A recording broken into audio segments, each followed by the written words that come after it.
What is going on, Chiefs Kingdom? Welcome back to another episode of the Kingdom Says. I am your host, as always, Garrett Williams. Tonight, we've got a full cast in the building for a very awesome another episode of ranking the 2026 draft prospects. Tonight, we got wide receivers on the board, and should be a good night. Joining me, Garrett Williams, as always, is Kyle Henning at the top right of the screen. Kyle, how are you?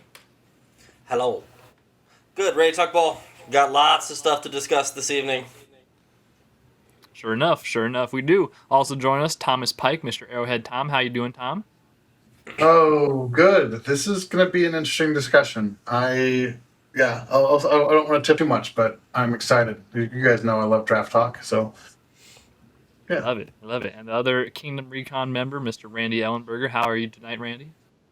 Good, man. It is good to be back. I had to miss last week because I was up at a coaching clinic in Minneapolis, but did listen to the episode. You guys sounded smart and actually well informed, and maybe not Kyle so much, but the rest of you guys sound pretty good. But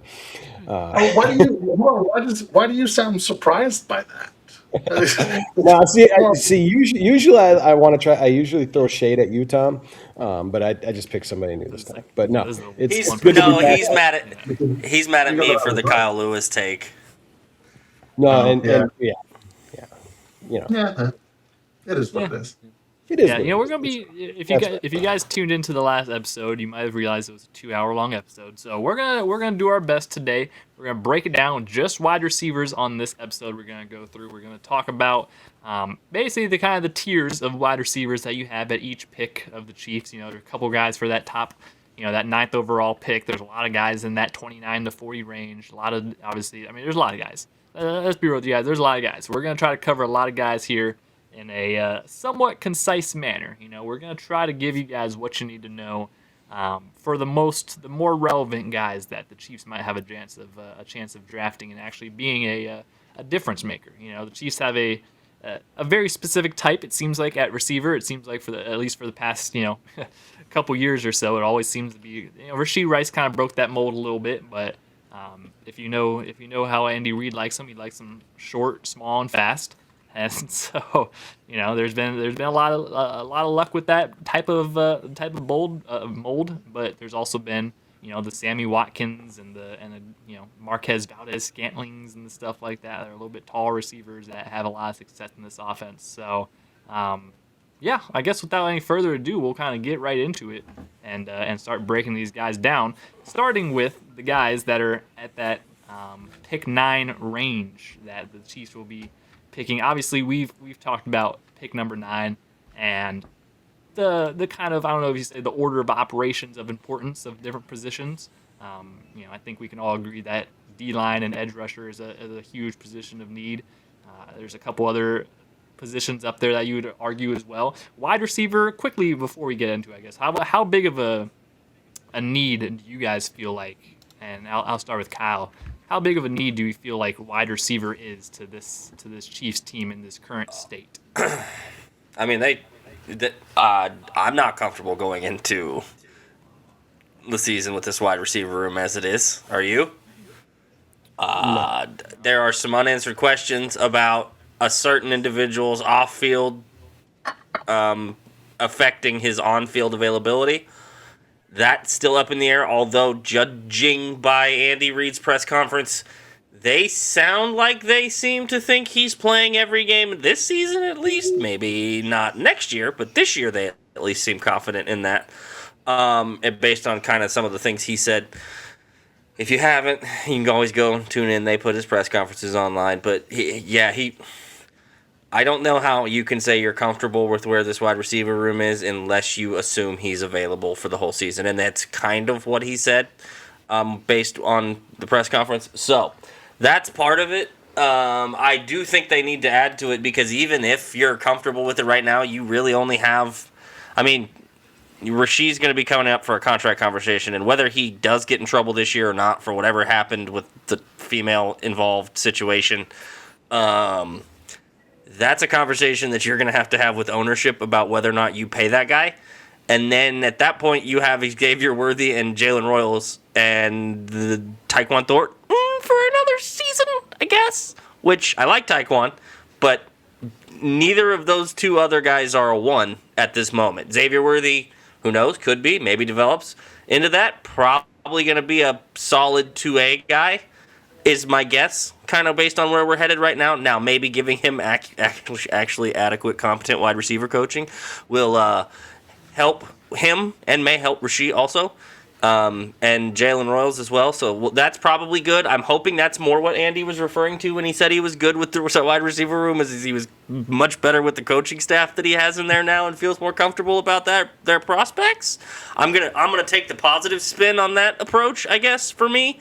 But I think you have to address it at some point in these. You've got enough picks in the top 75 or whatever that I think one of them has to be a wide receiver, because you've got to get more playmakers. That's why you went and paid Kenneth Walker what you paid him, so you didn't have to worry about Jeremiah Love not being there at 9, which the more and more I look at this draft, I don't think he's going to be, which is why they went and did what they did. We talked about it. Same reason Saints did the Etienne deal, or a Shane deal, or whatever he's calling himself now. The artist formerly known as Etienne, I guess, is what I'm going to start calling him.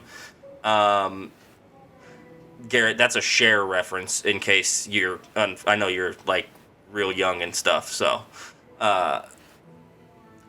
have to, and like I said, I think you've got to do it fairly early. I think some point between 9 and what's the 4th pick that they have. Yeah, Tom's giving me that look. That's a Prince reference, not a Cher. No. The artist formerly known as Cher is also a joke about the artist formerly known as Prince. Never mind. I'll pull it up and send it to you later. I knew Prince. Tom, you're a comedy guy. I know. I thought you were sure if I was seeing that joke. I can't remember the comedian off the top of my head right now, but Prince. Yes, it was Prince, but there was a joke about Cher also. Okay. Anyway, all right. I threw that for Tom because I thought the comedy guy would know that, but I apologize. I apologize to the general public. That's probably a deep cut then. Sorry about that. I watch a lot of stand-up, guys. I'm probably weird for some of you. So anyway, the pick between either, I think in the first 4 picks, because I think what's the 4th pick? 40 and then what? 74? Yeah. So I think somewhere, and I think it's probably more likely that it is somewhere between 40, either 40 or 74, than it is at 9 or 29, because I think they're probably going to go defensively in those 2 picks, based on kind of the depth of this draft class, which I'm sure we'll continue to get into the positions, but you have to get somebody to contribute at wide receiver. It may not be like week 1, but you got to start seeing how they fit into this offense by the middle of this coming season, because you got to start getting more, and you're basically betting on homegrown talent the way you've approached this wide receiver room. We've already talked about it. Rasheed Rice, Xavier Worthy, Jalen Royals. Your only free agent that's in this locker room right now is Tyquan Thornton. That's it. Mm-hmm. Like even Nico's a homegrown guy. So if you're going to homegrown this, that means you have to continue to homegrown this. And I like the strategy of draft a weapon in the top couple of rounds every year to keep trying to give Mahomes more weapons. The problem is you got to hit on them, and then when you do hit on them, you have to actually coach them. So that's the thing that's been the problem the last couple of years. I think you continue the strategy, and I think you got to do it. But based on the depth of this draft class, I think the wide receivers are really deep again because everybody throws the ball well in college, which helps. So why did I hate? Yep, fine, Kyle. Hey, that's there it is. Perfect. So yeah, I'm going to piggyback just real quick because we want to get to the prospects. Prospects. Yes. I agree that it would be ideal to squeeze one of those in. I think this team has enough needs on it that you kind of have to let the board, you got to play the board and those needs. Because if you took a corner and a defensive end and a tackle and a defensive tackle, just depending on how the board falls, and this wide receiver class is not one that I would go out of my way. There's not really a guy that I'm like, oh yeah, we got to have him. There's some guys that I'm excited about, but I think they have to do some self-scouting, and it also wouldn't surprise me if they are in the market, in the veteran market post-draft, because I think you look at the room and it is a lot of young guys, and getting a more reliable veteran guy, even if it's bringing back Juju or something. Um, I think that makes some sense, especially if Mahomes is going to miss any time at all. But we'll see. We'll see how it kind of plays out. But I agree that it's a need. I don't know. I don't think that they should shoehorn themselves into it. Because there's not anybody in this class that I'm like if it fits and that's the best guy, great. But if it's not, I don't think you should reach for that because this team has more needs than I think people want to get into, want to maybe acknowledge, and not just this year but next year. If you on paper the wide receiver room, and what probably Andy and them are thinking is that on paper it's not too bad of a look if you kind of compare around the league, especially before the draft. But Rasheed's going into the last year of his contract. Xavier Worthy still has some stuff to prove, and then Taekwon had some glimpses last year, but there's still a lot to be desired if you really look at the wide receiver room and how much production you actually have carrying over from multiple years in the past. You don't have a lot of guys who caught balls on the roster last year that are getting a lot of snaps. So either way, you got to develop guys. Let's get into the rankings now. Let's get into it. First and foremost, the pick number 9. We've kind of discussed. There's a lot of needs, but however the board kind of falls, there are a lot of scenarios in which a lot of the top defensive guys and whatnot are off the board by 9, and wide receiver is the best play with some of the options available. So I think for the Chiefs, we can say there's 3 guys easily in that consensus of what would be in consideration of that pick. The first one, probably the top guy, being Carnell Tate, Ohio State wide receiver, 6'2", 192. Really, really polished. I mean, if you guys know anything about Ohio State wide receivers, right, the past 5-10 years, it's just churning them out, bangers after bangers. Randy, what do you think about Mr. Carnell Tate? Yeah, I think he is. He is my consensus number 1 overall, and he's not that prospect that's going to light the world on fire type guy. But he's going to be a solid producer on your football team. Like you said, he's 6'2", he's 192. We were talking a little bit pre-show about when Kyle's watching film that he's not the twitchiest or the fastest, most explosive guy. So he's not going to burst off the line. He's not going to beat you with that first quick step and get deep quick. But what he is going to do is he understands how to run routes and he understands how to set up defenders. I think he's great in finding soft spots in zone because I think he just has a good head on his shoulders. He understands football. He's a good football player. And I'm always in the room of you just draft good football players. I'm not a huge. I watch the analytics, I look at the numbers, people's perceptions, whatever. But I am more of a watch the freaking tape, watch him play football. Is he a good football player? Draft that guy.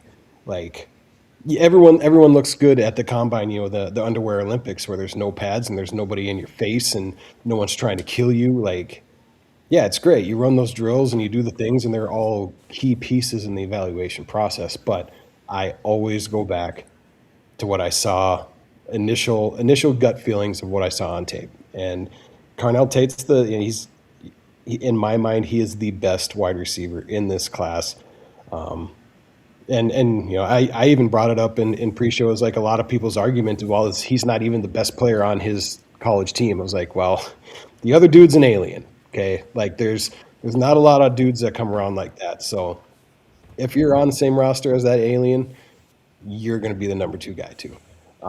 But I would have, if all of our top defensive prospects or targets are gone at 9 and there's not an option to trade back, and we're just, we're stuck there and we have to take a guy and it has to be a wide receiver, Tate's my guy, and it's not even close. Yeah, I'll briefly touch. I did watch an egregious amount of wide receiver tape today. He was the first guy I watched. He he's excellent with the things that jumped out are the things that Randy already pointed out. Body control, especially body control in the air, putting guys on his back hip when he's going up for contested catch stuff.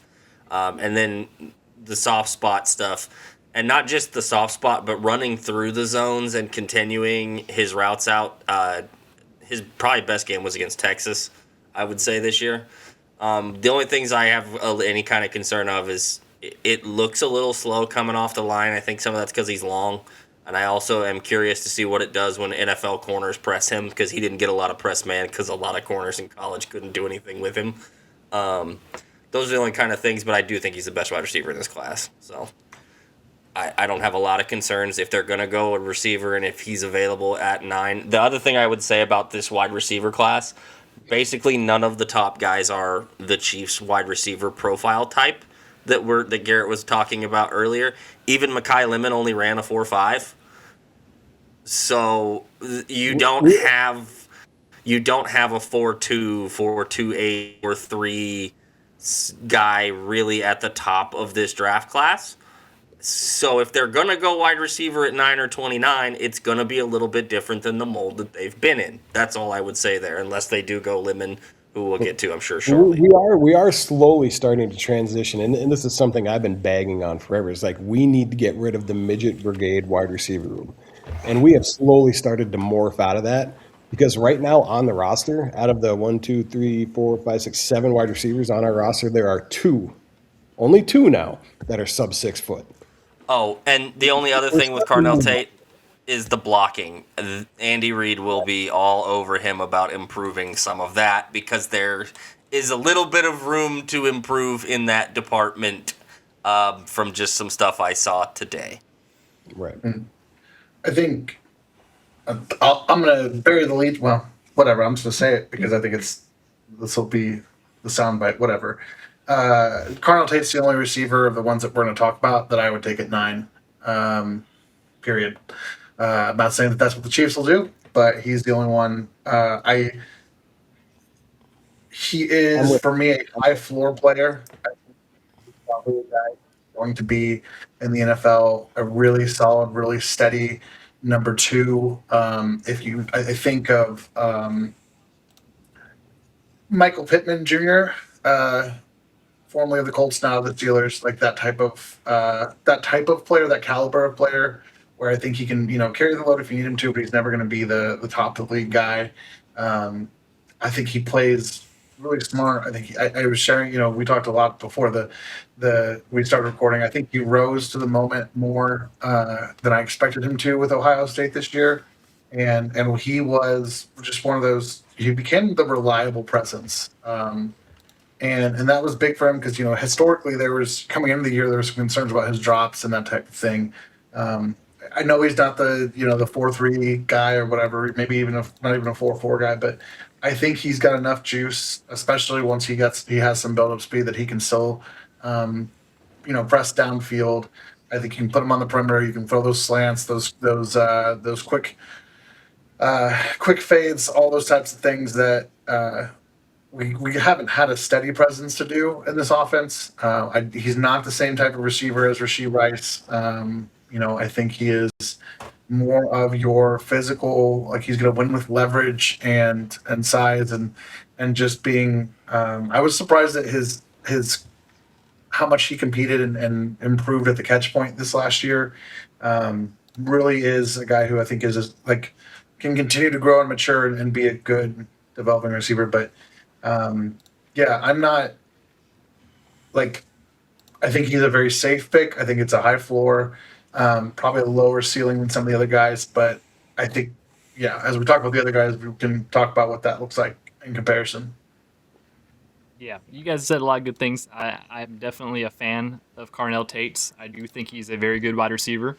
I think, like Tom just said, he's a very complete and a very safe option at wide receiver. I think any team that drafts him, you're going to get a multiple 1,000-yard season guy for a good amount of time. I do think he's he's going to be good. He's going to be a good pro, just like all of his predecessors kind of are.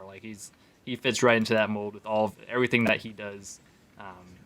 He's a good wide receiver. He is. He is not my top wide receiver in this class. I know I am the outlier. of the group in that regard. But if he is the draft pick at 9, which, there's a lot of other guys I would like to see at 9, but I would not hate if he was the pick at 9. I do think he can immediately contribute. Now, it's just the issue, and, this is an issue not necessarily to us and to people who know, but the Chiefs, they just don't necessarily use a wide receiver like this very often. We've seen it for years, and they've slowly adapted their, like Randy was saying, they've changed up a little bit, right? They're slowly getting bigger and more like that. But it's, and also, who knows how, bringing Chad O'Shea in, how the philosophy at wide receiver might change for him, and they might value this type of receiver more. It just, historically, this is not a position, a type of receiver that the Chiefs heavily factor into their game plan. And I do think if we were to judge off of the past couple years of offense, I think they would try to factor him. I think they would try to slot him in at something that he's not necessarily the greatest at, right? I think he would be doing a lot of stuff that you might not say, oh, you're maximizing the skill set of Carnell Tate. I think there's a lot of other teams that might get more out of him if we're just going off of previous years of how the Chiefs have been using their wide receivers. So that's my only real drawback to him, is that he's just, we want to break the mold. We talk about every year of breaking that mold of tiny,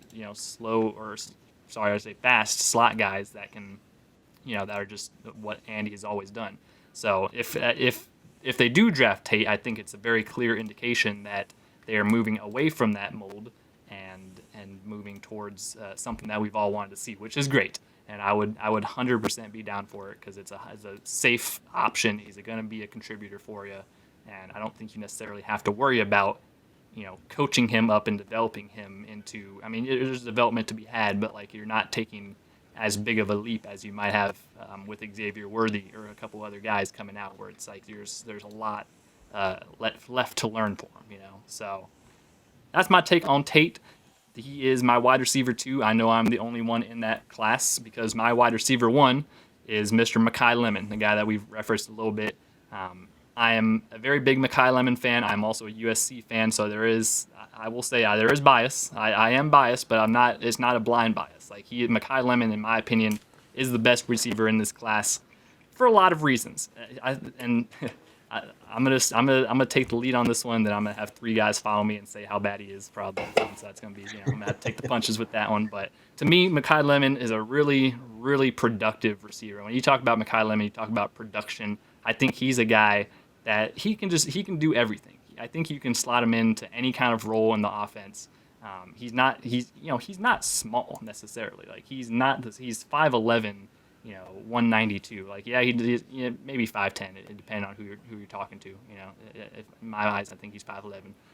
But he's a guy, to me, he plays a lot bigger than his size. I don't think he's a guy that necessarily is the same mold of just a fast slot type of receiver like we've seen in the past. I mean, he only ran a 4 or 5. Like he's not necessarily one of those burner guys. He's not a long speed guy. He has a really good short area quickness, in my opinion. I think he's got really good get off on the line. And most importantly to me, as amongst the many things that he makes him a really good receiver in my eyes, but he understands route running phenomenally, in my opinion. Like he is a guy, he has a really big route tree. He can run a lot of different routes, and they're super clean, super crisp routes. He's really good at manipulating defenders with his hips and his body movements and everything that he does while running these routes. He understands the nuances of the wide receiver position tremendously. And I think outside of that, he's also got really good hands. I think he's a guy that can do contested catch stuff, even though you're not necessarily throwing him jump balls and stuff like that. Like he's a strong, he can fight at the point of attack. He's not a guy that's going to get mowed over and dominated like you might maybe have seen with like Xavier Worthy or some other guys. Like he's not one of those slow, like he's strong. He's a very strong receiver. I think he does a lot of really good things in the route running game and the pass game where it's like, this is a productive guy. I think he's a guy that you can slot in. He's going to be super productive for you, however you can use him, and this is before everyone else hops on. I do think he's a guy that would fit more into the Chiefs system of what we've seen in the past. Like he's going to be able to do more out of the slot for you. He's going to be able to run those quick screens for you a little more better. Like you can use him a little more versatile than maybe you would with Carnell Tate, just with what Andy likes, right? I'm just talking what Andy Reid likes. He likes guys that are versatile. You can give him an end around if you want to do that. Like you can if you God forbid want to put him in at running back like they did with Rashid a couple times. Like I think if you get the ball in his hands, he can make a lot after the catch or after contact and stuff like that. And he's a really good guy. I think he's a really complete receiver. The one knock that he's had on this draft prospect is that he's a weird guy. Like people didn't like his interviews at the combine and stuff like this. To me, that's like a nothing burger. That's an absolute nothing burger. The actual reports of him, or he's a really high character dude, no off the field issues. He's just he's an LA guy. Like that's kind of the best way to describe him. Is if I'm growing up in Southern California myself. Like I've known this type of guy throughout my whole life, and that's just who he is. He's a Southern California guy, and some people might be a little turned off on that. Especially, his interviews were he was a little crazy in some of those interviews. But that's just how some of those guys are. So to me, I would be 10 times more ecstatic about drafting Makai Lemon at 9 than I would be about Carnell Tate. That's just me. I will let you guys have the floor on him. All right, I'll jump in. Makai Lemon has been touted as one of the top 3 wide receivers in this draft for a while, and as much as I have watched and tried to interpret and everything else, like I just can't get on the hype train. Like, do I think he's a good football player? Yes. But I do think that his size, speed, skill set predominantly pigeonholes him into a slot receiver. I don't see him winning outside against really good press corners. I see him getting jammed up. I don't see him getting through that type of stuff. And when I was sitting here, I was going through, making my list and my evaluation stuff, I was trying to think of like a player comp that, maybe other people haven't, thrown out there, but I was like, the only thing that I could really think of to where I'm like, I think this is where he fits is like prime, 4 years ago, Adam Thielen, like a steady Eddie. He's gonna go out there. He's gonna play well. He's gonna do his thing, but he's never gonna blow the doors off anybody.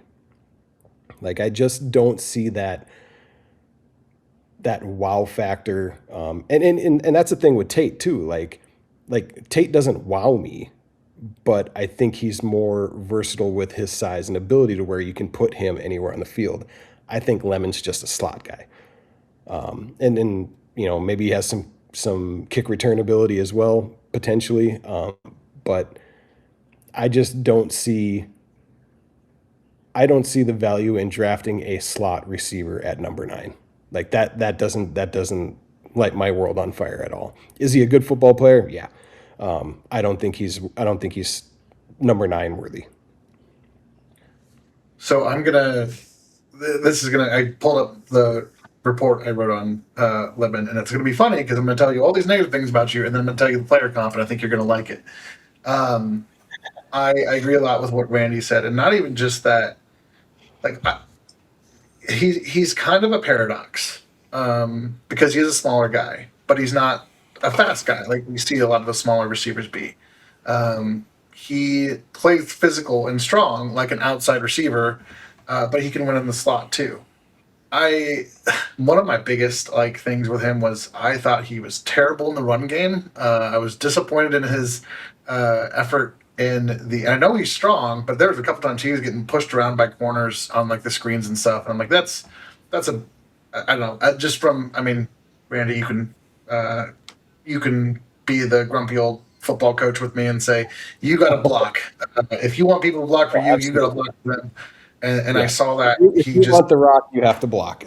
I preach that to my kids all the time.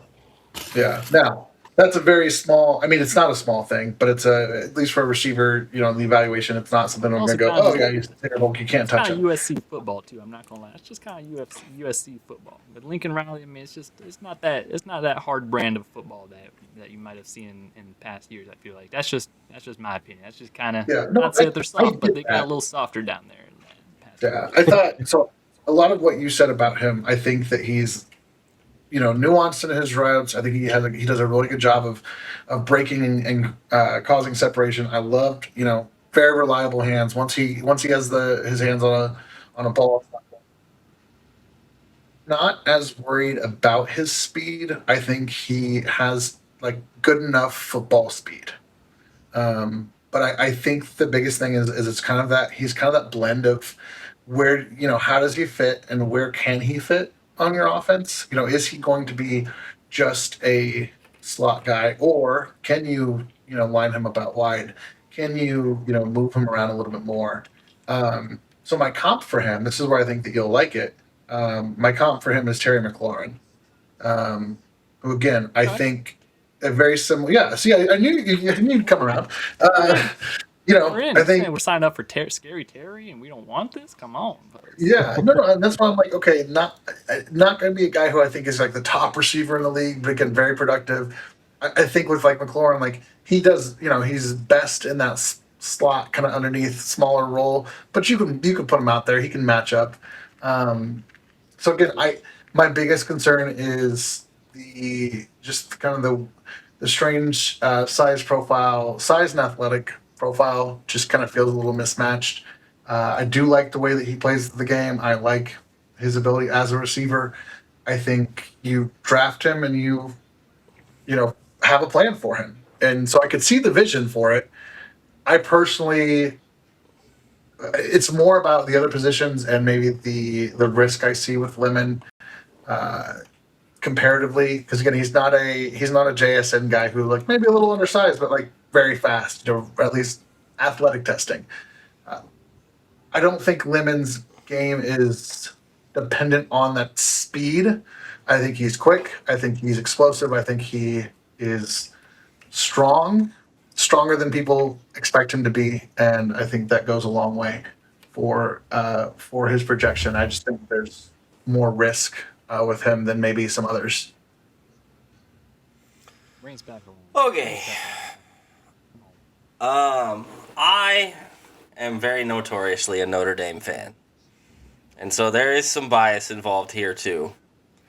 And I absolutely hate that I actually like Makai Lemon to more than I wanted to. Let's go.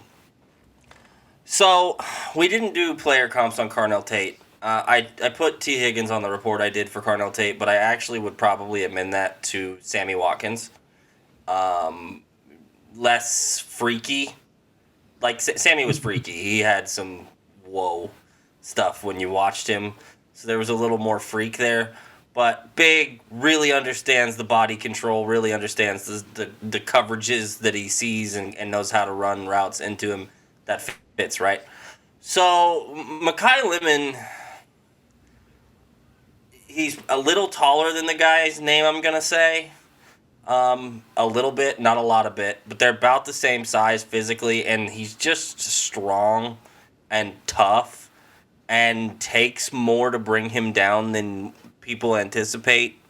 I also, Randy mentioned, might be able to. No, I think he could give you some help in the kick return game. I think he has plenty of kick return experience at USC. He was quite good at it.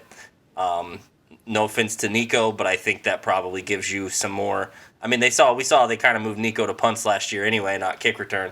So having him and Taekwon be available for kick return would not hurt my feelings. He has some ability to understand lanes and how to set up some of that stuff. So, but it's Steve Smith Sr. Not the nasty part of it. He doesn't have the snarly personality. Like Garrett said, he's kind of a SoCal boy. So there's not that much. And Steve Smith was, if anybody that's ever watched or even listened to Steve Smith talk about football can tell that dude was a little bit more snarly, a little more grit and sandpaper. but he did play football in Carolina for a long time, so that might have had something to do with it. Okay, that's a little bit psychotic. Yeah, well, there's that. But from a skill set perspective and just being a smaller guy, but also still absolutely being able to go up maybe with guys that you would think he wouldn't be able to go up against to get contested balls.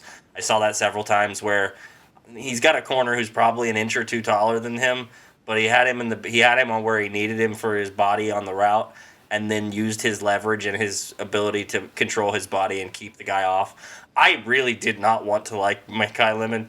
I was very underwhelmed with him when they played Notre Dame. He did have like 60 or 70 yards. However, he was also only going against Leonard Moore about a third of the time instead of all the time because we lost our other corner. If we had both, I think that game looks a little different. For him, as far as the full yardage tree is concerned, just because of the quality of corner, because that's an NFL corner. The reason that's why I mentioned Notre Dame with Leonard Moore's name is that guy will be a first round draft pick corner when he comes out, probably next year. But he did have a decent day. He also his quarterback situation at USC. I don't know, Garrett. What do you think? So I liked him a lot more than I thought I was going to, for the reasons I mentioned. He is smaller. He does not have the speed that I would traditionally expect for a guy who is a little bit smaller in that aspect. But if you get to that spot at 9 and it's him and like the tackles, and I don't know, you could maybe talk me into coin flipping between him and Mesidor at that point. But if Tate's gone already and you're still looking at wide receiver, I would be okay with him there. I do think you can use him in this offense. I do think they can use him in motion and give him the ball in more untraditional manners and give Xavier Worthy more of a traditional route running role along with Rasheed in their positions. And they could still run that offense that way. Jalen Royals still there, obviously, as well for that same kind of thing. Because I think that was the plan with Royals. When they took Royals was to kind of move Xavier to more of a traditional receiver, keep Rasheed as the traditional other receiver, have Travis, and then be able to, transition into Jalen Royals as he progressed. And then there was no progression because, well, we've talked about that enough. So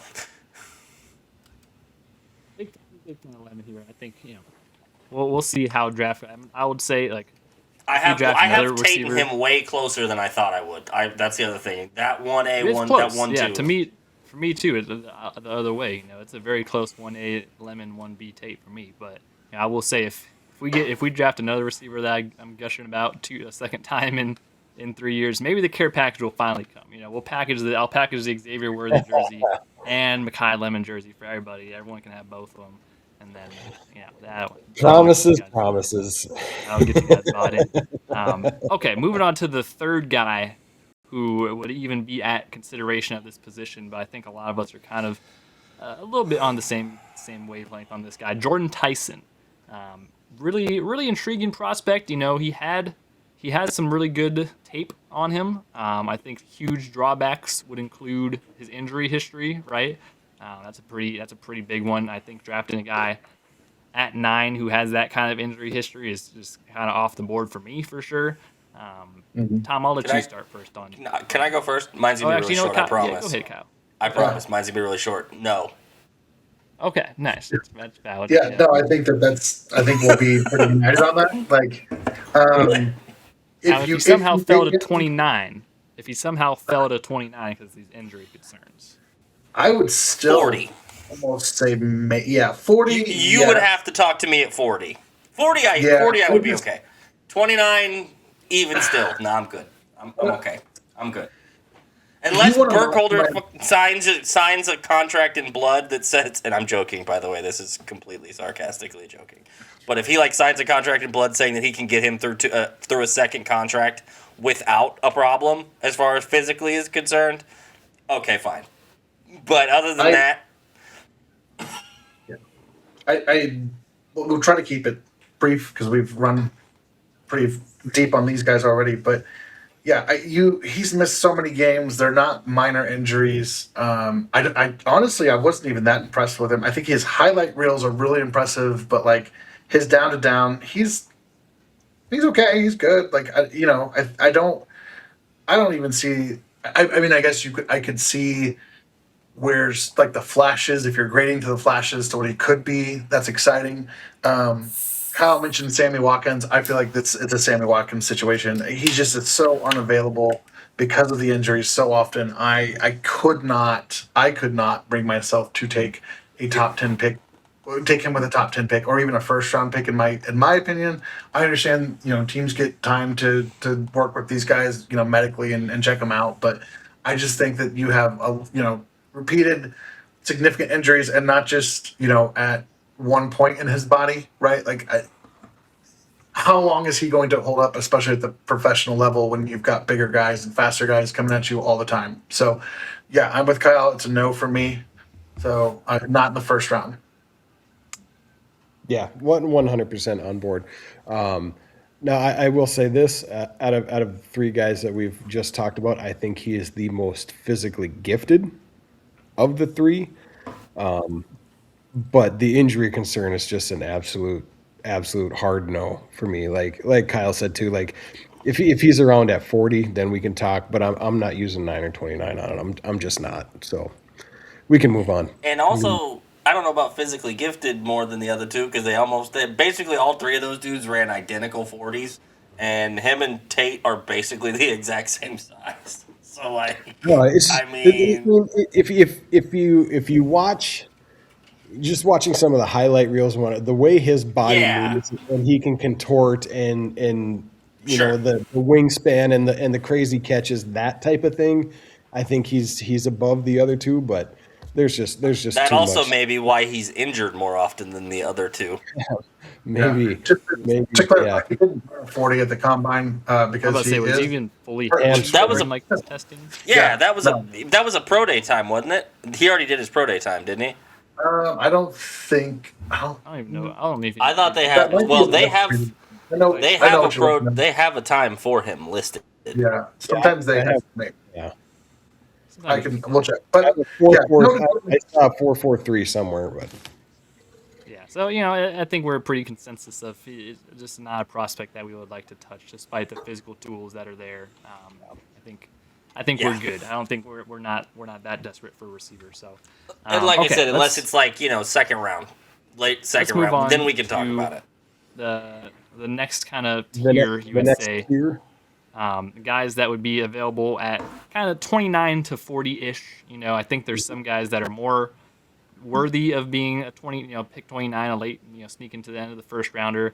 But all the guys that are in that kind of area are very, you could say are kind of similar. I mean, 11 picks separate 29 and 40, right? So it's not too far of a gap. So I'm gonna throw out three names real quick that I think are consensus guys, and we can kind of hammer them out in this group. Omar Cooper Jr., Denzel Boston, and Casey Concepcion. What do you guys say? That's kind of and there's a couple other names that I think will be maybe towards more 40. But of those three guys, we have two guys, probably the Omar best Cooper three Jr. for and me. Casey Concepcion, who are kind of similar build of 6 foot, 199, 195. Denzel Boston, a little bit bigger guy of 6'4", 212. For me, and I'll just kind of preface, I'll lead this forward. I really like Omar Cooper Jr. I think he was a guy that he does a lot of really good stuff on the football field as far as being a receiver. He's got some explosiveness to him. I think he's got really good hands. He really showcased himself well in the college football playoffs with the explosiveness he has. He is kind of more of a slot guy in a little bit of that role. He's a little bit bigger than Makai Lemon, but kind of still fits that mold of a versatile slot guy, maybe more of a gadget that you can kind of move around more. Casey Concepcion I'm also a good fan of because he's also a really explosive player, I think, another guy with really strong hands. And then Denzel Boston is, I'm not a fan of him personally, and we'll get the room's opinion on him. That's my three quick takes on those guys. Tom, you go first on. Yeah, I mean that's a great bucket of guys. If you're looking at pick 29 and they want to roll the dice on a receiver, and I think you consider that strongly because we see the market for receivers just exploding, and even I mean Alec Pierce had a great season, and I'm not going to knock him, but not a guy, not a Calvin Johnson number one, elite kind of guy, and he got paid. So I think getting a rookie receiver with 5 years of control, kind of like it's similar to a cornerback. You want to do it so you can churn out a new one and buy yourself some time. This group is interesting because all three of these guys are. It's kind of like, what flavor do you like? I am a Denzel Boston guy, for the record. I don't think that he is what Kansas City looks for in a receiver, but I do like his game. I think to me, he gives you a lot of what Tate gives you, maybe even a little bit more, with the ball in his hand. Everybody's worried about his play speed. I'm not worried about it. I think downfield Boston is a better threat than Tate. Omar Cooper and Casey Concepcion, those two are interesting to me because a lot of people I respect are big on Cooper and lower on Casey Concepcion. It's a hard name to say repeatedly. I just felt like Omar Cooper, I always just wanted a little bit more from him. And then Casey Concepcion, I was actually surprisingly impressed. I was watching the Notre Dame tape actually today, and I was like, man, this kid is tougher than I thought. He's got like legitimate juice and good balance. Like you can see him. I think he doesn't play as physical through the route as I'd like, but I would probably stack them. In my preference, I would probably go Boston, Concepcion, Cooper, and they're all like very close for me in terms, and they all offer different things. But if I was making decisions, that's how I would stack them. Yeah, I'm kind of with Tom. I do like Boston more than the other two, and my eval, I'm like he's like Mike Evans Jr. Like that's the vibe I get from him. He's everybody. They kind of bag on the.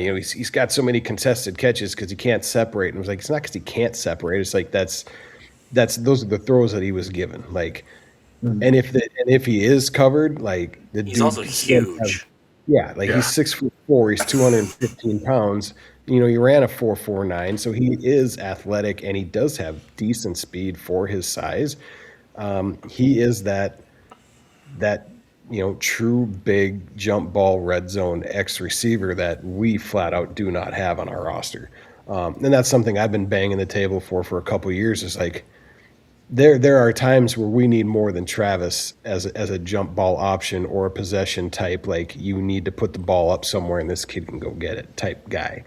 When it comes to the other two, like I think it's a horse apiece between Cooper and Concepcion. I think I do like Cooper just a tad more, because I see more Rashee Rice out of Cooper than I do Concepcion. That I think that game is very, very similar. So if there's an opportunity where Rashee Rice is no longer with us, I think Cooper fits that mold and that role really, really well. I think Concepcion is a little bit more of a gadgety type guy because you see him line him up in the backfield and he's taking some carries. So I will give him some credit. He's got some toughness to him. But there are some concentration drop issues, not super reliable. And there are some. I've seen some games on film where there's been some business decisions made going across the middle to where he's got some T-Rex arms. They're like, oh, I don't want to get hit. That type of instance.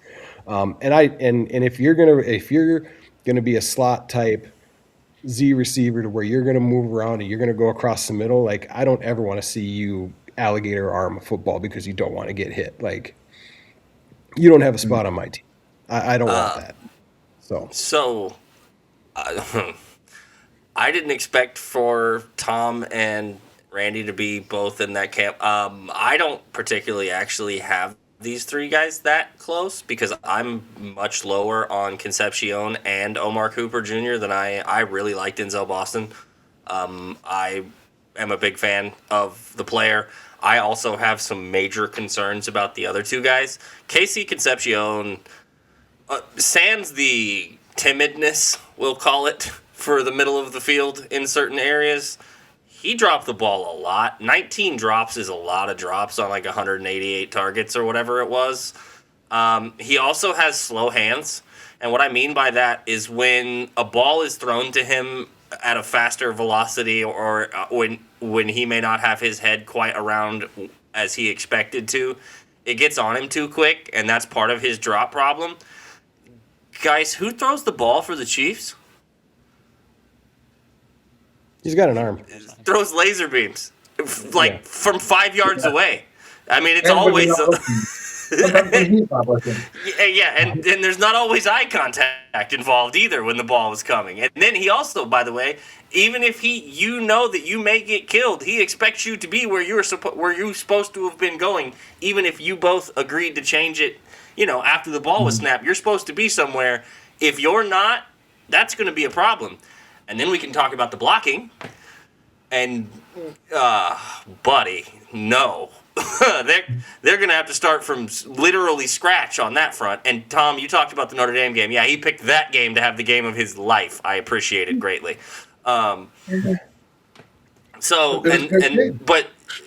yeah, it's just I am heavily concerned about Concepcion. And Omar Cooper Jr., that man was publicly addressed by his coaching staff about his effort, which Eric Bieniemy is the offensive coordinator of this team, and Andy Reid is the head coach. That's not an option. That's a non-negotiable subject matter. Those are the kind of things that may take you off their board entirely. So that's a problem. His blocking was a problem. I have some concerns about some of the route running on him. I don't know if some of that was effort based on the route running. He just didn't always seem to run the cleanest, best routes because there just seemed to be a lack of, the ball is probably not coming to me, so I'm not going to really run this one that hard type of deal. I'm out on that. That's way worse than not really willing to go over the middle for me. So for me, it would be Concepcion over Omar Cooper. But Denzel Boston, man, that's a big dude. He's quicker. I don't have his 10-yard in front of me, but I know it's probably pretty good for a guy that's that big. He did run 4.49. He gets up to speed pretty fast on tape anyway. I can't, like I said, I don't have the split of his 40 from the combine in front of me, but I like that part of his game a lot. I also like the fact that people talked about, Randy said, the separation thing. I mean, he does slow down a little bit coming out of his breaks. He's got more separation when he's running the route, and then when he goes to make the break, it loses some of it, but I think part of that's because he has to get so big. But it's a very different type of deal when you're that size. Also, Randy mentioned the jump ball thing. It's not even the jump ball thing. It's the big guy over the middle type stuff, too. That's an option with him. So I like Denzel a lot. He didn't run at Pro Day. I thought he was going to run at the Combine. I guess he didn't run at the Combine, so it's unfortunate. I would have liked to see the 10-yard split because I do think he would be a guy that would surprise people with how quickly he gets up to his top speed, because I think that's a big reason he's been as successful as he was, is how fast he can get to full go. Mm-hmm. He does need to work on getting off the line of scrimmage. We'll see the kind of the flavor that they might be in Tyson at 29. Let's keep moving here because we've talked. This episode's gonna go long anyway. This episode's gonna go long. It's sorry, we're already 54 minutes and we've only covered first rounders. This episode's gonna go long. But hey, we appreciate you guys for rocking with us. So first rounders outside of that, we're looking at kind of more maybe in the 40 range. I got 3 more names. I think probably 3 more names here we can kind of rattle through real quickly. Chris Brazzell, Chris Bell, and Germie Bernard. First and foremost, I know Chris Bell is a big fan favorite of Mr. Randy Ellenberger. Randy, what do you think of that next group of guys at 40? Out of that group, Bell is my guy out of that group for sure. He is pre-knee injury. This kid's a top 15, top 20 pick. He's AJ Brown 2.0. He is 6'2". He's 222 pounds. He is fast. He's explosive. He's physical. He's just a really, really good football player. So yeah, out of that group, Chris Bell by far is my favorite. And if you can get him at 40, and Chiefs doctors check him out and they say that knee's good to go, like that's a pretty good draft steal at that point. Brazzell he's a little bit of a wild card to me. I have him at 11 in my rankings. So he's kind of in that end of the third tier, beginning of the fourth to me. But he's a big kid too. He's 6'4", he's 200 pounds, and he's quicker than a lot of these other guys running a 4.37. So he's got that size, speed, big play ability.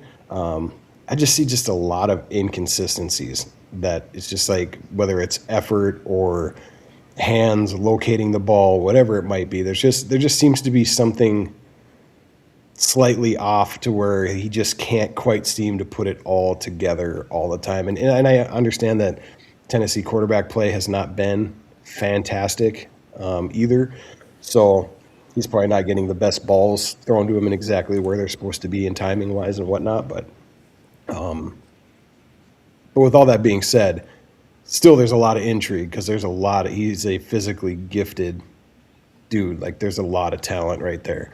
The third guy, Germie Bernard, I'm not a huge fan. I have him at 19 in my top 25 for wide receivers. Nothing wows me about Mr. Bernard. He's 6'1", he's 200 pounds, he runs a 4.5. He's got some versatility. He's a decent football player, but I don't know. He's last year's stats: 64 catches, 862, 7 touchdowns. Like, okay, that's okay. That's SEC football at Alabama. He's okay. Like he's not. He's a 5th, 6th round prospect to me. He's not 40. He's not 74. Yeah, and I'll wait to gush over my guy and let my bias truly show here in the next tier. So we'll get him in the next tier for sure. Kyle, what do you think?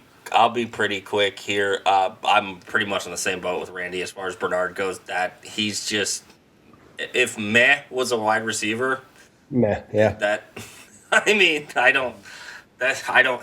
There was nothing when I watched his games that really drew my attention directly to him. Like I found myself occasionally wandering to some of his teammates.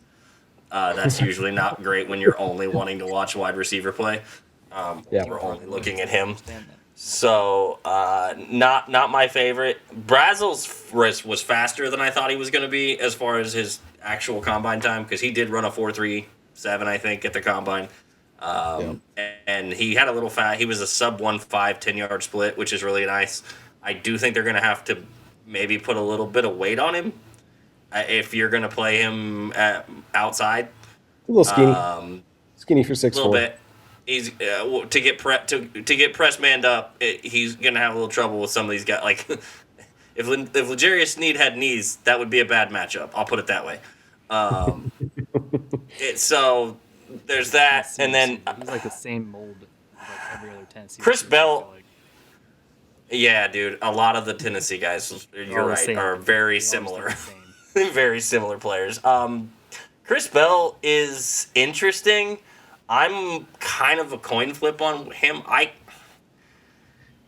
probably like it more at 74 than 40. He's good. I don't know. I think there's some redundancies there with stuff you've already got on this roster. And I know we talked about Rasheed possibly, not being here super long, but for the time being and for, being able to contribute right away or as early as possible, I don't think he's a great fit for Kansas City. He may go closer to 40. I just think for a fit for the team, I don't know if he fits Kansas City's kind of plans and what they currently have and what they currently need type prospect.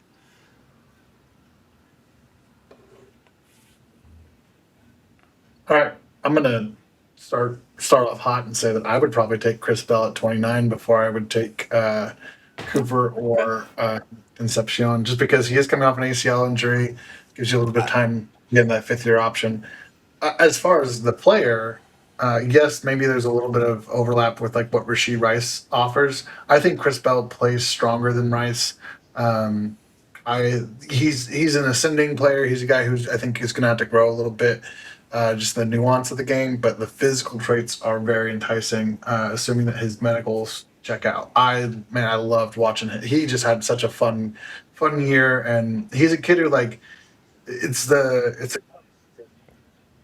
with the ball in his hands, and like you give him the ball, and he just always ends up picking up 2 or 3 more yards than what. Like he's just always moving forward, and I just appreciated that about his game. Um, so I would definitely stack Chris Bell at the top of that list. Chris Brazzell scares the hell out of me.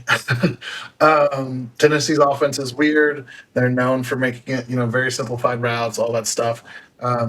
He only lined up on the left side of the field one time each of his seasons at Tennessee.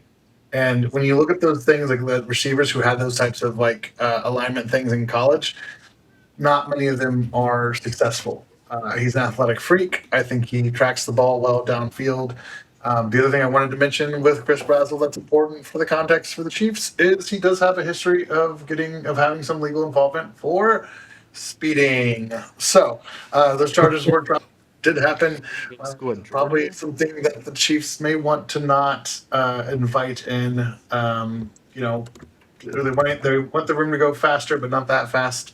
And then I'll show a little bit more love for Germie Bernard than you guys did. I think Germie Bernard is closer to the player that people think Omar Cooper is than what Omar Cooper is in my mind. I think he's steady Eddie. I mean, I think he'll have a solid pro career. Again, I get it when you say like, meh, but in a class that's got so much like variance and uncertainty, if we're looking back at this 10 years from now and Germie Bernard's got 3,000 or 4,000 yard seasons and was a reliable number 2, number 3 in an offense for a while, now I don't know if that's what the Chiefs want because they've got a lot of those guys kind of already in the room, but I think he does it at a very steady level. So I would probably take him closer to day 3, but I would probably prefer that like higher floor over the risk of what comes with Brazzell, because I think Brazzell's a little bit of fool's gold with the athleticism and size, but probably not. I just don't think he's very lanky. I think it's a play strength thing. So I would go Bell, Bernard, Brazzell. Tom, to your point, I would also probably put Concepcion and Cooper lower than some of the other guys mentioned. Like I said, I'm like not a fan of either of those guys. I get why other people have them higher. A lot of it is certain things that some of the tools, some of the numbers and stuff like that. It's just for like in the context of this, I'm not a fan of those two guys. I would have Chris Bell and probably even Bernard closer to that 29-40 than I would have those two guys. But yeah, just when we were talking like that, that's why. But yeah, those two guys I am terrified of more, and like in that same Brazzell category of like I really don't know what to do with the group. Yeah, like though a lot. I'm not a fan of Brazzell's game a little bit. Bernard just kind of meh. I agree. Let's keep moving here. We got. I'm gonna name 2 other guys that are kind of I think you could say are in the second rounder tier. Maybe 40s a bit rich for them, but I'm still gonna mention them. Also, 2 guys that are very close to home for 2 of our guys. Mr. Malachi Fields and Mr. Bryce Lance are going to be that next group. Randy, you're a big Bryce Lance man. Go at it, man. Yes, full disclosure, my bias is showing. Everyone knows that I'm an NDSU alum, 14-year season ticket holder. I've watched Bison football for nearly my whole life. But with all that being said, Bryce Lance is special. He is an absolute complete X receiver at 6'3", 207 pounds, ran a 4.34. He had an 11.1 broad jump. He had a sub 1.5 first split. Like, The kid can get off the line. He can run. He's strong. NDSU runs a pro-style offense, so he has a full-fledged route tree, even though they didn't ask him to necessarily run them all the time, because he was probably the best athlete on the field at most times. But I have been begging and begging and begging for a true X receiver for the longest time. You guys can all attest to that. And this is my guy. Like, he is an X receiver that can do anything you want at any point on any spot of the field. Back-to-back 1,000-yard receiving, 17 touchdowns this season before, 8 last year. And if anybody knows anything about NDSU's football program, they are a pro-style run-the-football team. So for a wide receiver to have back-to-back 1,000-yard seasons, that says something to his ability. Like, okay, we have this dude. We have to get him the ball, even though we don't have to get him the ball. You know, they're perfectly happy just running over your face and not caring. But when you got a dude like that, it's too easy to chuck the ball up and watch him go. So the only knock that anybody has said or that I can read or find is that the level of play. Yes, NDSU is FCS football. NDSU is also the FCS football team that none of the FBS schools want to schedule, because odds are they're going to come into your house and beat you and take your money and go home. So with that being said, the easy comp is Christian Watson, because he's a former NDSU physical freak as well, but they are very similar players. The only thing is that Bryce Lance doesn't have the concentration drops issue that Christian had in college, and he also doesn't have the injury issues that Christian had in college, or that Christian has had in the NFL too. So love Christian, love Bryce. If they draft Bryce, as soon as that card is turned in, it's announced on TV, I am on NFL.com and I'm ordering my Bryce Lance jersey. Like that is happening the second this card gets turned in. So that's where I'm at. What about Malachi Fields on as another fan? Malachi's going to surprise some people. I think he's probably got a little more work to do at the NFL level of developing some more. Notre Dame's offense the last few years hasn't exactly been a passing haven. He was kind of the only target at points. They also had a revolving door at quarterback of transfers. We've had different guys. Some of them were better runners than passers. But he had a good year this year. With CJ Carr, who's going to continue to be, you're going to see better and more wide receivers come out of Notre Dame, partially because it's suddenly become the NFL kids want to go there playground with Marcus Freeman. If you don't believe me, Larry Fitzgerald's son is there. So, anyway. And Jerome Bettis' son is there too. Yes, there is, and several more. Actually, he ran slower than I thought he would at the combine. From a 40 perspective, he's faster, I think, play speed than maybe he is running times, and he's also very good with his body. Some little things on the routes can improve, some footwork stuff to help him along there. But I think it's 74-ish, that later third round, fourth round. I really like what he can offer you. He's a big receiver. Again, this is not a little, this is an X. This is a big boy. He's a big guy. But he gives you a different dynamic than anything you currently have. I don't know that they will go that route. I would love to see it, but I don't will. I will say I did love watching Bryce Lance's tape. I do understand people are going to freak out because D2 and we've had some trauma with wide receiver from smaller schools in this fan base. But I do think that Randy's correct on the Bryce Lance stuff. He ran better than I thought he was going to at the combine. He's an excellent prospect. So in that 74 range, even probably closer to 40 than some of the other guys we've already talked about. So. Anything to add on those two guys? Yeah. Malachi Fields has an he'll battle just from an athletic testing. I'm not saying he can't. Sounds like a good kid. Has solid tape, and obviously the situation in Notre Dame was kind of wonky, but not a lot of receivers who run over 4.6 are successful. It's a very small pool, but again, this is a class of outliers. So, and he wasn't like it wasn't like he was like a 4.68 or whatever. He was a 4.61, but it counts sometimes in those in that. So, but I like him as a player. I don't know. I might like him a little bit more on early day 3 than that, just because of that speed component. I texted the group chat last night and I was like, oh man, Randy's going to be insufferable about this because I finally kind of dug into Bryce Lance's tape. Bring it on. Tell the world, Tom. Tell the world. Yeah, because Randy, we all have our favorites and that type of thing. And I turned the tape on and I was blown away by how explosive, how quick his feet were.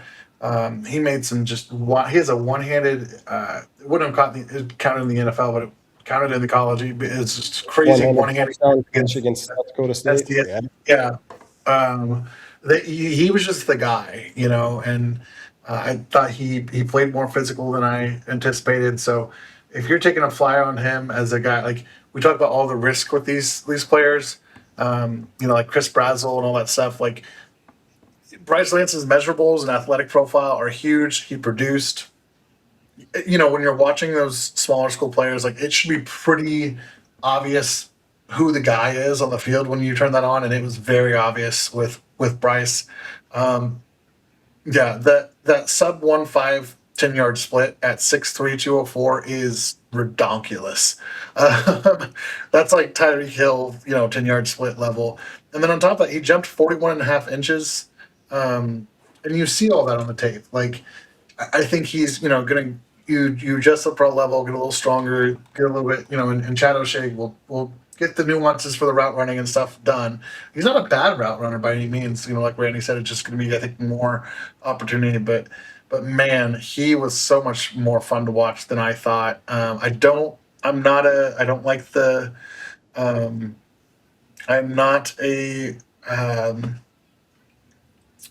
Christian Watson comp guy. I think that's who's got in the helmet. For me, he reminded me of Brandon Ayuk when he was at Arizona State. Just explosive and fast and just oozing with talent. But I was pretty juiced about Bryce Lance. I might be more excited than Brandon. Let's just hope Bryce he Lance is very fun progresses player. better than Brandon Ayuk has on the total package perspective.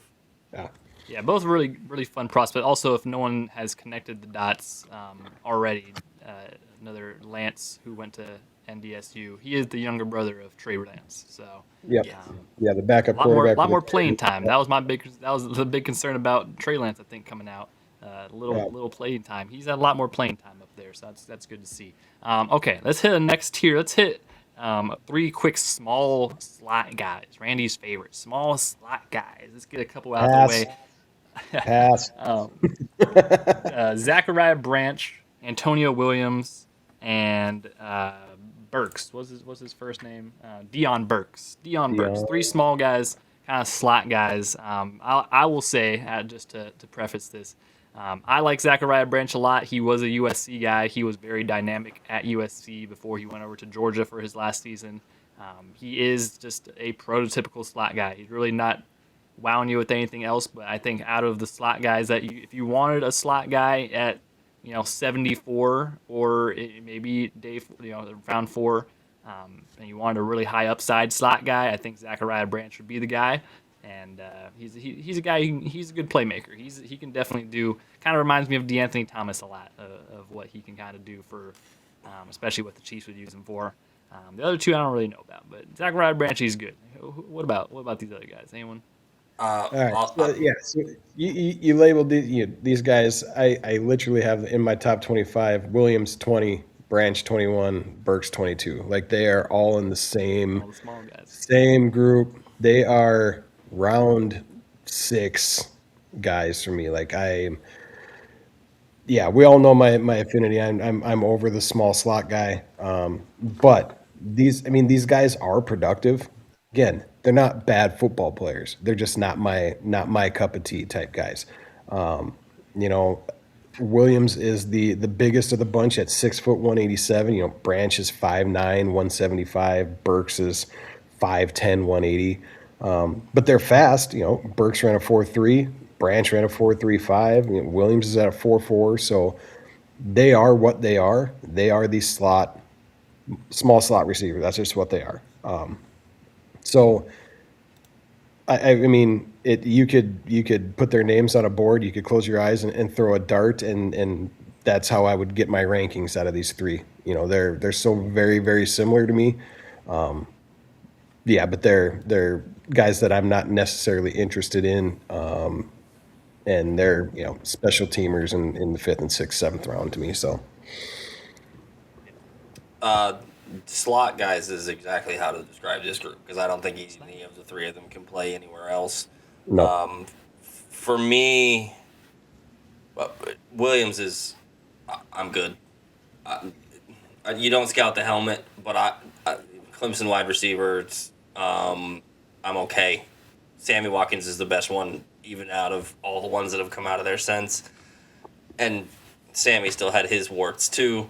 His was more injury related and whatnot, but Williams he's fine in the slot, but he's not. He's 4'4". He's not gonna. If you set them on the field next to each other and had them all three do the same thing, he would be the least impressive looking of the three while doing it. I think also from watching it, like the play on the field perspective, not just the athletic testing portion. Burks and Branch I have pretty close. Burks is, I think, a little more athletic. I mean, he was quite the athlete at the combine. So I would lean Burks over Branch slightly. But it's either way, it's a coin flip, and I wouldn't really take either one of them until later. 4th, 5th, 6th round, and I don't really think they fit anything that they're going to use at this moment, so I'm good. they're all Cole Hardman type. That's who they are. That's even a generous count. I mean, he's at least a 2nd rounder. I mean, these guys Right, and a completely overdrafted 2nd rounder. I think McColl's a better prospect than Zachariah Branch coming out of the same building. So Right. Yeah, I don't love any of these guys. yeah, I mean, I think it's kind of where we all are. It's like, hey, yeah. It'd be as simple as that. Yeah, Branch. I'm a no on Branch. He's this size. I mean, he is 177. Yeah, I just don't think it holds up. You know, I think it's a role player at best. You know, role player, special team. So that's a late day 3 kind of thing. I think Deion Burks is probably the top of that list for me. I think he's just a little bit more well built. I think his athletic profile is really nice. He's an older player, and yeah, I think he plays with a little more toughness than what you think. And then Antonio Williams, I know some people who really like him as as that slot, like that true classic slot player. Sure, I mean, if that's what you want, but I think the NFL has moved a little bit past that, and I think you need to be a little bit more dynamic. I don't see anything that Antonio Williams offers this team that Remigio doesn't, right? Like we already have. Yeah, it's like the meme, why do we need it from the store? We have that at home. Like, so I need to do a little bit of a deeper dive on Burks, but I not in on Williams. Yeah, I mean, I think there's some things about Burks that are interesting. Again, if we're talking day 3, special teams, role player, gadget player, not the worst thing. We could do worse. Right. Okay, 3 more names for you. A little bit bigger guys, a little more traditional. It might be a little bit ranked higher. We got Elijah Sarratt, Ted Hurst, and Jacoby Lane. Now, out of these, first of all, I don't know anything about Ted Hurst, but I've heard really glowing reviews. So I'm curious about your guys' thoughts of him. Elijah Sarratt, he showed up a little bit in the college football playoffs alongside Omar Cooper Jr. I think just another product of that Indiana system. Jacoby Lane, the USC guy, really, really fun guy. In my opinion, I'm once again, USC bias a little bit, but I like him a lot. I think he'd be really fun in that, 4th, 5th round. Yeah, I think he's a guy you can really stretch the field vertically, even though he's a bigger guy. He's 6'4", 200, but he's got some speed, like long-term speed to him. He's not the most polished of route runners. He's not the most polished of, he's got some decent hands to him, but I like Lane. I'm curious. I don't know anything about Ted Hurst though, so I need to maybe be put on about Ted Hurst. Ted Hurst is an interesting little prospect for me. A Georgia State guy, so you don't ever really hear about Georgia State. You never see Georgia State on TV. So if you want to learn about Ted Hurst, like you got to dig and you got to go look for it. But he's 6'4", he's 205 pounds. He ran a 4.42.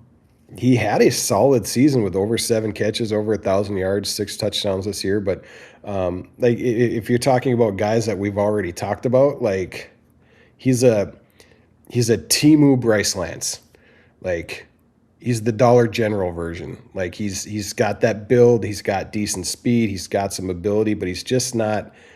He's not as fast. He's not as athletic. He's not as physical. He's just a lesser version. But I kind of have all these guys, kind of grouped in that same area. I have Jacoby Lane, roughly about the same spot as Malachi Fields in my rankings, and Sarratt's right there as well.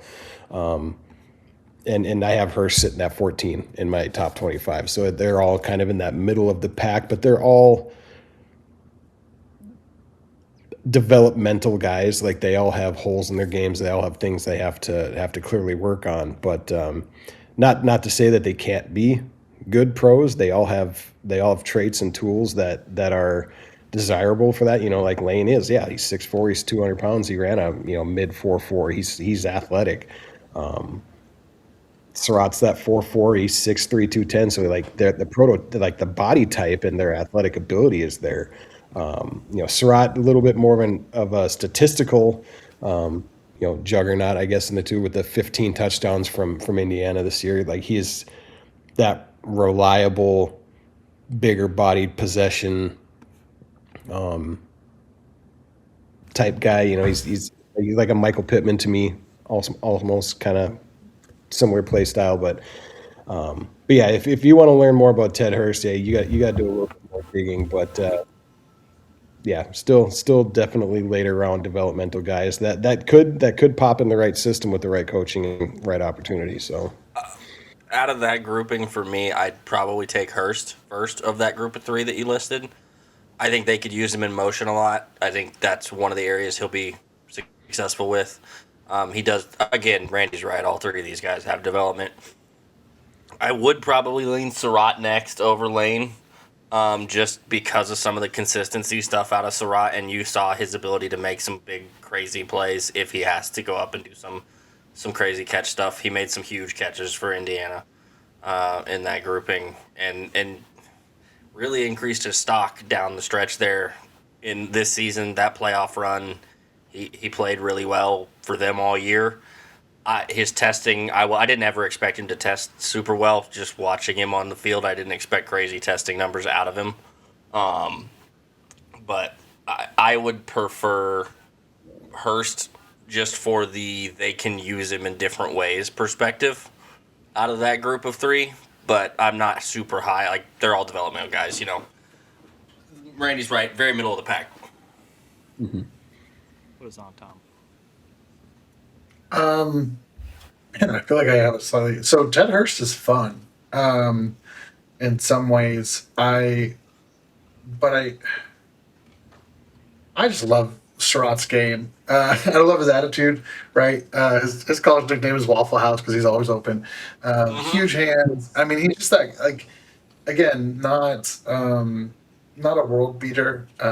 Sounds like the whole world is ending outside my window. I've got all these sirens. They're coming for me, folks.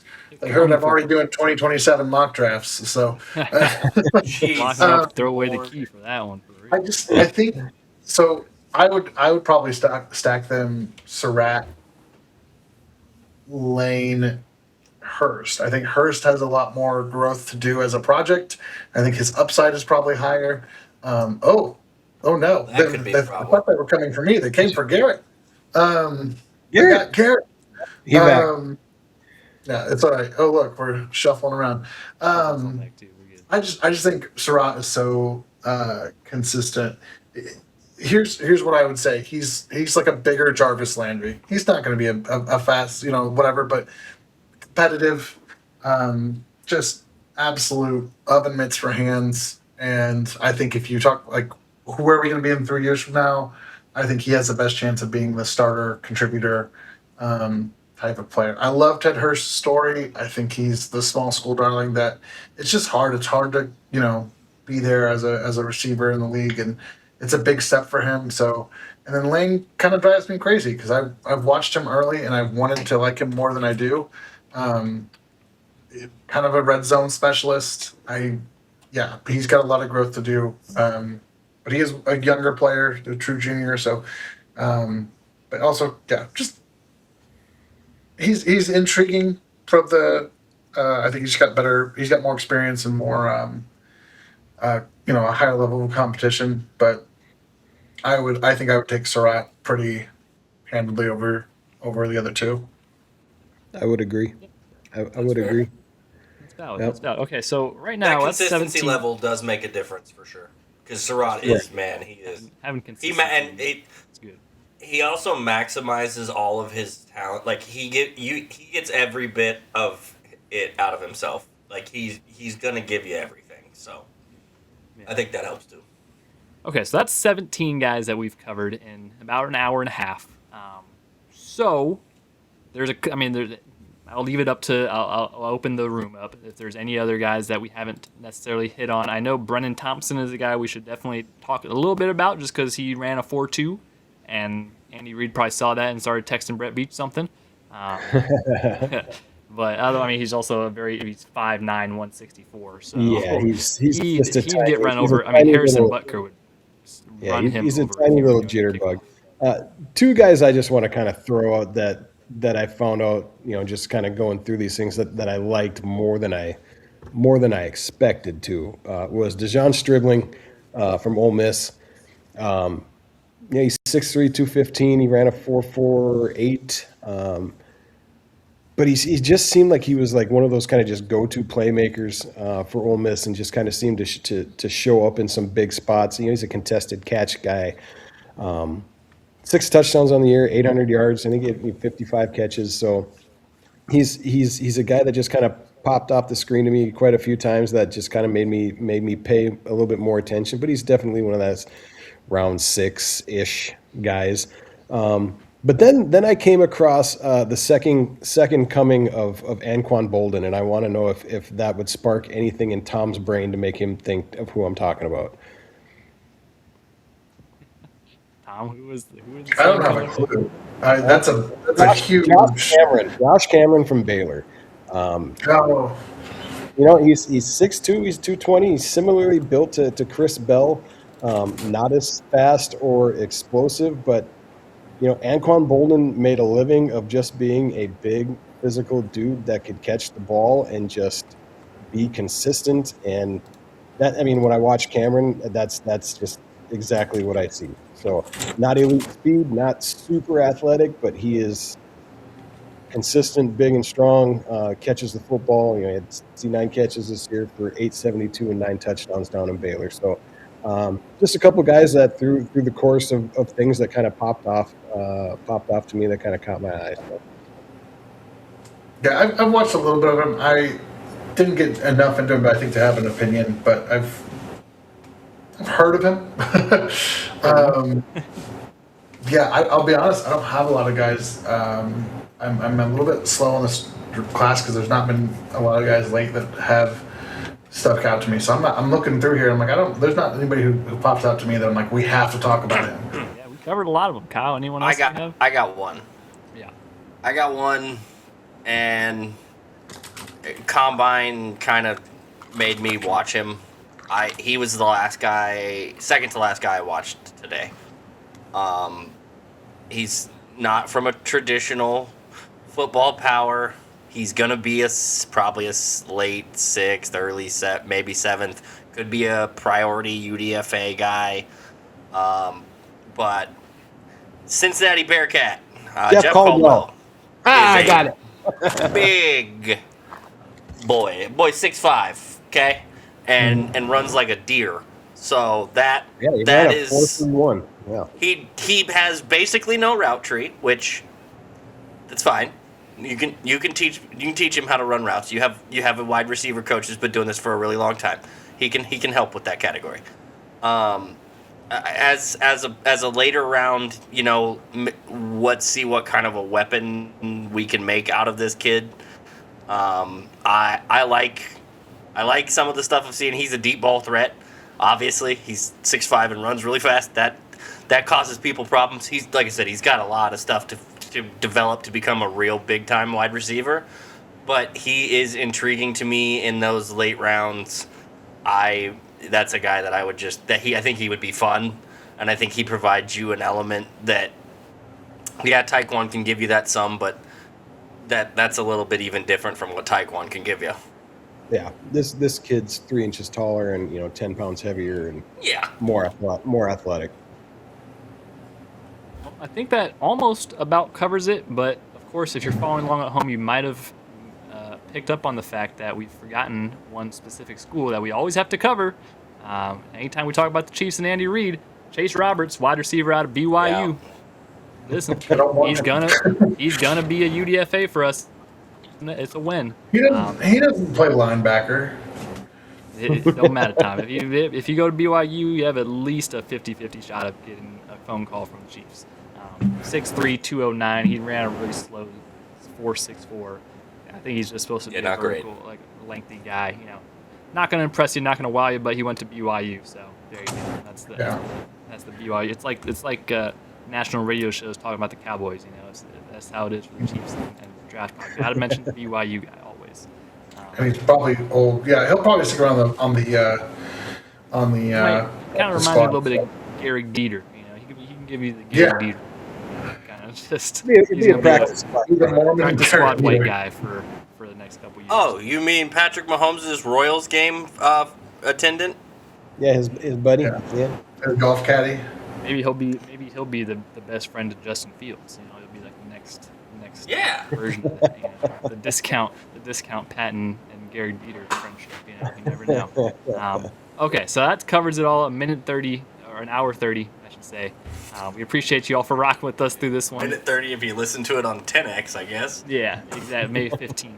Yeah, it was a long one, but a lot of fun prospects. Obviously, wide receiver. It's just there's always a lot of names, a lot of guys. We basically covered like 20 guys there. So if you don't know who the Chiefs select at wide receiver after this episode, I don't know what to tell you. All right, and the consensus should be, when life gives you lemons, you should make lemonade out of it, folks. That's all I'll say. That's how we'll close it out. Thank you all for tuning in, rocking with us. Be sure to follow us at Kingdom Says Pod on Facebook, X, and Instagram. Check us out, YouTube, Spotify, Apple Music, wherever you get your podcasts at. We will be on there, and we will be back next episode to cover more position groups. We got tight ends coming up. We got everything. We got everything coming up. We still have everything. We still got a lot. O-line, D-line, secondary. We got a lot to still cover. So drafts less than a month away. A couple weeks away. So we appreciate you for keeping on rocking with us, and we will see you on the next episode of the Kingdom Says.